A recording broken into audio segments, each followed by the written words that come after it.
अस आज मैं आपको बताऊंगा कि बकरे के गोश्त का क्या फ़ायदा है और भैंस के गोश्त का क्या फ़ायदा है और कौन सा मरीज़ जो है कौन सा गोश्त खा सकता है और हामिला ख़वातीन कौन सा गोश्त खा सकती हैं और जो हमल की ख्वाहिशमंद हैं वो कौन सा गोश्त खा सकती हैं।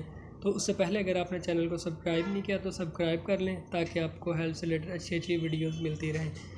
तो देखें नाज़रीन, जो कुर्बानी है, कुर्बानी का गोश्त जो है, मैं ये कहूँगा कि किसी भी मरीज़ को जो है परहेज़ नहीं करना चाहिए इसमें, क्योंकि शफा है, ये सुन्नत है। तो इसलिए जो है हर मरीज़ को ये इस्तेमाल करना चाहिए। अगर किसी मरीज़ को अल्लाह माफ़ करे कैंसर भी है उसको भी परहेज़ नहीं करना चाहिए। ये कुर्बानी का गोश्त है, उसका शफा का सबब बन सकता है। ठीक है, तो अगर जो है मैं आपको स्टेप वाइज बताऊंगा। अगर आप किस ताकत के लिए हमारे जिस्म में जो है कौन सा हिस्सा किस बीमारी के लिए इस्तेमाल हो सकता है और क्या कर सकता है।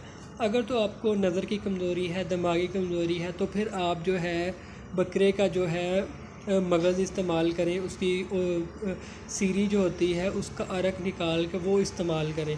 ठीक है, अगर आपको दिल की कमज़ोरी है तो फिर आप बकरे का या भैंस का जो दिल होता है उसको जो है काली मिर्चें अदरक वगैरह लगा कर उसको इस्तेमाल करें, पका कर खाएँ। तो अगर आपको में सांस की प्रॉब्लम है, फेफड़ों की प्रॉब्लम है, तो आप जो उसका फेफड़ा होता है उसको पका कर काली मिर्चों में इस्तेमाल करें। अगर आपको मैदे जिगर का मसला है तो आप कलेजी इस्तेमाल करें और यखनी इस्तेमाल करें। ठीक है, अगर आपको गुर्दों का मसला है तो बकरे के जो गुर्दे हैं वो कच्चे इस्तेमाल करें, उनको खाएं। ठीक है, तो अगर आपकी टांगों में दर्द होता है, पट्ठों में दर्द होता है, तो फिर आप बकरे के जो या बड़े पाए होते हैं वो इस्तेमाल करें, यखनी ज़्यादा से ज़्यादा इस्तेमाल करें।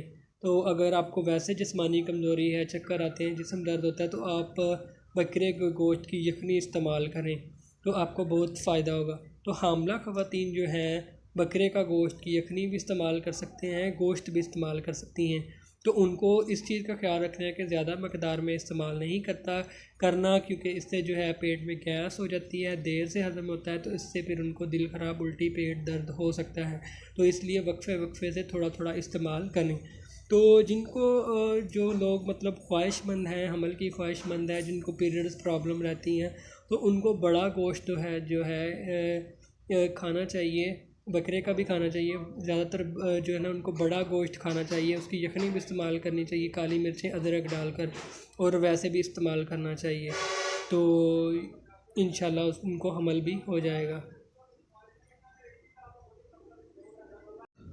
तो आपने बस ये ख्याल रखना है कि आप बोतल का कम इस्तेमाल करें। इसके साथ आजकल जो है ईद के दिनों में लोग कोल्ड ड्रिंक ज़्यादा इस्तेमाल करते हैं जो हमारे लिए नुकसानदेह है।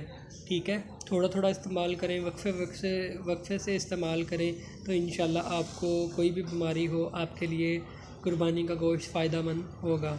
तो अगर आप मज़ीद कुछ पूछना चाहते हैं तो कमेंट कर सकते हैं या व्हाट्सअप कर सकते हैं। मिलते हैं नेक्स्ट वीडियो में। अल्लाह हाफिज़।